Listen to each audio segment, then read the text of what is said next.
Assalamualaikum warahmatullahi wabarakatuh. Halo, perkenalkan nama saya Rafa Ramadhani dengan NIM H06240115 dari kelas Pendidikan IPA 2024, program studi Pendidikan IPA Universitas Sulawesi Barat. Pada video ini, saya buat untuk memenuhi tugas ujian tengah semester pada mata kuliah Perkembangan Peserta Didik yang diampu oleh Ibu Dr. Kartika Hajati MPD. Adapun materi yang akan dibahas di video ini yaitu konsep dasar pertumbuhan dan perkembangan. Baik, langsung saja kita masuk ke latar belakang. Di latar belakang. Pertumbuhan dan perkembangan merupakan proses penting dalam kehidupan manusia yang berlangsung sejak lahir hingga dewasa. Kedua proses ini saling berkaitan dan setiap individu mengalaminya secara berbeda karena dipengaruhi oleh faktor internal dan eksternal. Oleh karena itu, pemahaman tentang pertumbuhan dan perkembangan sangat penting bagi calon guru agar dapat menyesuaikan pembelajaran dengan kondisi peserta didik. Selanjutnya masuk di pengertian pertumbuhan dan perkembangan. Pertumbuhan adalah perubahan kuantitatif pada individu yang dapat diukur seperti tinggi dan berat badan, serta bersifat irreversibel, artinya tidak dapat kembali ke keadaan semula. Pertumbuhan terjadi karena bertambahnya jumlah dan ukuran sel sehingga ukuran tubuh meningkat, dipengaruhi oleh faktor genetik, hormon, nutrisi, dan lingkungan yang menentukan optimal tidaknya pertumbuhan seseorang. Berbeda dengan pertumbuhan, perkembangan merupakan perubahan kualitatif yang mengarah pada kematangan fungsi fisik dan psikologis, meliputi aspek kognitif, sosial, emosional, dan moral. Perkembangan berlangsung bertahap melalui interaksi faktor internal dan lingkungan. Keluarga, sekolah, dan pengalaman belajar berperan penting dalam mendukung perkembangan individu secara optimal. Selanjutnya, perbedaan dan keterkaitan pertumbuhan dan perkembangan. Masuk di perbedaan, yang pertama, pertumbuhan bersifat kuantitatif dan dapat diukur. Pertumbuhan merupakan perubahan yang dapat dihitung secara pasti dan dinyatakan dalam bentuk angka seperti tinggi badan, berat badan, serta ukuran bagian tubuh lainnya. Perubahan ini terjadi karena adanya peningkatan jumlah dan ukuran sel dalam tubuh. Oleh karena itu, pertumbuhan dapat diamati secara langsung dan diukur menggunakan alat ukur sehingga hasilnya bersifat lebih objektif dan nyata. Yang kedua yaitu perkembangan bersifat kualitatif dan tidak selalu dapat diukur. Perkembangan adalah perubahan yang tidak dapat diukur dengan angka, tetapi dapat diamati melalui peningkatan kemampuan individu. Contohnya adalah kemampuan berpikir yang semakin matang, kemampuan berinteraksi dengan orang lain, serta pengendalian emosi yang lebih baik. Perubahan ini lebih menekankan pada proses menuju kematangan fungsi individu. Yang ketiga yaitu pertumbuhan berkaitan dengan perubahan fisik. Pertumbuhan hanya berfokus pada perubahan yang terjadi pada aspek jasmani atau tubuh, seperti bertambahnya tinggi dan berat badan, serta perkembangan ukuran organ tubuh. Perubahan ini bersifat nyata dan mudah diamati karena tampak secara langsung. Yang keempat yaitu perkembangan mencakup aspek kognitif, sosial, emosional, dan moral. Perkembangan ini melibatkan berbagai aspek dalam diri individu yang tidak hanya terbatas pada fisik. Aspek tersebut meliputi kemampuan berpikir atau kognitif, kemampuan berinteraksi atau sosial, pengelolaan perasaan atau emosional, serta pemahaman nilai dan norma atau moral. Semua aspek ini berkembang secara bertahap menuju tingkat kematangan yang lebih tinggi. Selanjutnya, keterkaitan. Yang pertama itu terjadi secara bersamaan dalam kehidupan individu. Pertumbuhan dan perkembangan berlangsung sejak seseorang dilahirkan dan terus berlanjut hingga mencapai masa dewasa. Kedua proses ini berjalan secara beriringan dan tidak dapat dipisahkan dalam kehidupan manusia. Yang kedua yaitu saling memengaruhi satu sama lain. Hubungan antara pertumbuhan dan perkembangan bersifat timbal balik. Pertumbuhan fisik yang baik akan mendukung perkembangan kemampuan individu. Sedangkan perkembangan yang baik juga dapat memengaruhi kualitas pertumbuhan, misalnya melalui penerapan pola hidup sehat. Yang ketiga yaitu pertumbuhan fisik mendukung perkembangan fungsi. Kondisi fisik yang optimal memungkinkan individu untuk mengembangkan berbagai kemampuan, seperti kemampuan bergerak, berpikir, dan bersosialisasi. Dengan tubuh yang sehat, individu akan lebih mudah menjalani aktivitas yang mendukung perkembangan dirinya. Yang keempat yaitu keduanya merupakan proses menuju kedewasaan. Pertumbuhan dan perkembangan sama-sama mengarah pada tercapainya kematangan individu secara menyeluruh.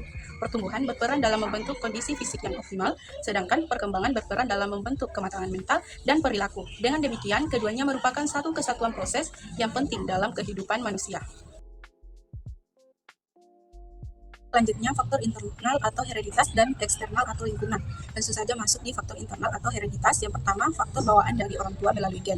Faktor internal adalah faktor yang sudah dimiliki individu sejak lahir karena diwariskan oleh orang tua melalui gen. Faktor ini telah ada sejak dalam kandungan dan menjadi dasar bagi proses pertumbuhan dan perkembangan selanjutnya. Oleh karena itu, setiap individu memiliki karakteristik yang berbeda sesuai dengan keturunan yang dimilikinya.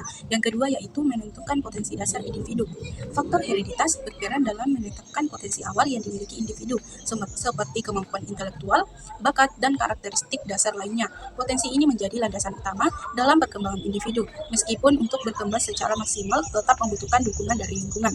Yang ketiga yaitu mempengaruhi pertumbuhan fisik dan kemampuan dasar. Faktor ini juga berpengaruh terhadap kondisi fisik seperti tinggi badan, bentuk tubuh, dan fungsi organ, serta kemampuan dasar seperti daya pikir dan kemampuan belajar individu. Dengan kata lain, faktor internal memberikan kerangka dasar bagi perkembangan kemampuan yang dimiliki seseorang. Nah, adapun contohnya yaitu bakat, kecerdasan, jenis kelamin, dan warna kulit. Karakteristik seperti bakat bawaan, tingkat kecerdasan, jenis kelamin, dan warna kulit merupakan contoh nyata dari faktor hereditas yang sudah ada sejak individu dilahirkan. Perbedaan ini menunjukkan bahwa setiap individu memiliki keunikan masing-masing yang perlu dikembangkan secara optimal. Adapun faktor eksternal atau lingkungan, yang pertama yaitu faktor yang berasal dari luar individu. Faktor eksternal merupakan faktor yang berasal dari lingkungan sekitar individu, baik dalam keluarga, sekolah, maupun masyarakat. Faktor ini sangat berperan dalam membentuk dan mengembangkan potensi yang telah dimiliki individu sejak lahir. Yang kedua yaitu mempengaruhi pertumbuhan dan perkembangan secara optimal. Lingkungan yang mendukung akan membantu individu berkembang secara maksimal, baik dari segi fisik maupun psikologis. Sebaliknya, lingkungan yang kurang baik dapat menghambat bahkan merusak proses pertumbuhan dan perkembangan individu. Yang ketiga yaitu meliputi lingkungan keluarga, sekolah, dan masyarakat. Lingkungan keluarga berperan penting dalam pembentukan dasar, sikap, dan kepribadian. Lingkungan sekolah membantu dalam pengembangan kemampuan akademik dan sosial, sedangkan lingkungan masyarakat memberikan pengalaman sosial yang lebih luas. Ketiga lingkungan ini saling melengkapi dalam proses perkembangan individu. Nah, adapun contohnya yaitu pola asuh, pendidikan, nutrisi, kesehatan, pergaulan. Hal-hal seperti pola asuh orang tua, kualitas pendidikan, asupan gizi, kondisi kesehatan, serta lingkungan pergaulan merupakan contoh faktor eksternal yang sangat berpengaruh terhadap perkembangan individu. Faktor-faktor ini dapat mendukung atau justru menghambat perkembangan tergantung pada kualitasnya. Selanjutnya, dimensi perkembangan. Yang pertama yaitu perkembangan fisik yang meliputi perubahan tubuh, kesehatan, kemampuan motorik. Perkembangan fisik mencakup perubahan pada tubuh seperti pertambahan tinggi dan berat badan, serta perkembangan fungsi organ. Selain itu, aspek ini juga meliputi kemampuan motor kasar dan halus. Perkembangan fisik sangat dipengaruhi oleh kondisi kesehatan, asupan gizi, dan aktivitas sehari-hari. Yang kedua yaitu perkembangan kognitif yang meliputi kemampuan berpikir, mengingat, memecahkan masalah. Perkembangan kognitif berkaitan dengan kemampuan mental individu dalam mengolah informasi seperti berpikir logis, mengingat, memahami konsep, dan memecahkan masalah. Aspek ini berperan penting dalam proses belajar serta kemampuan individu dalam menyesuaikan diri dengan lingkungan. Yang ketiga yaitu perkembangan sosial yang meliputi interaksi dan penyesuaian diri. Perkembangan sosial berhubungan dengan kemampuan individu dalam berinteraksi dengan orang lain dan menyesuaikan diri dalam lingkungan sosial. Hal ini mencakup kemampuan berkomunikasi, bekerja sama, serta memahami peran dalam kehidupan bermasyarakat. Yang keempat yaitu perkembangan emosional yang meliputi pengelolaan dan ekspresi emosi. Perkembangan emosional mencakup kemampuan individu dalam mengenali, mengendalikan, dan mengekspresikan emosi secara tepat. Kemampuan ini penting untuk menjaga keseimbangan diri serta membangun hubungan yang baik dengan orang lain. Yang kelima yaitu perkembangan moral yang meliputi nilai, norma, dan benar salah. Perkembangan moral berkaitan dengan pemahaman individu terhadap nilai, norma, serta konsep benar dan salah. Aspek ini membantu individu dalam mengambil keputusan dan bertindak sesuai dengan aturan yang berlaku di lingkungan. Selanjutnya, urgensi kajian perkembangan bagi calon guru. Yang pertama yaitu memahami karakteristik peserta didik. Guru perlu mengenali perbedaan karakteristik siswa, baik dari segi kemampuan, gaya belajar, maupun perkembangan psikologis. Hal ini penting agar guru dapat memberikan perlakuan yang sesuai dengan kondisi masing-masing siswa. Yang kedua yaitu menyesuaikan metode dan strategi pembelajaran.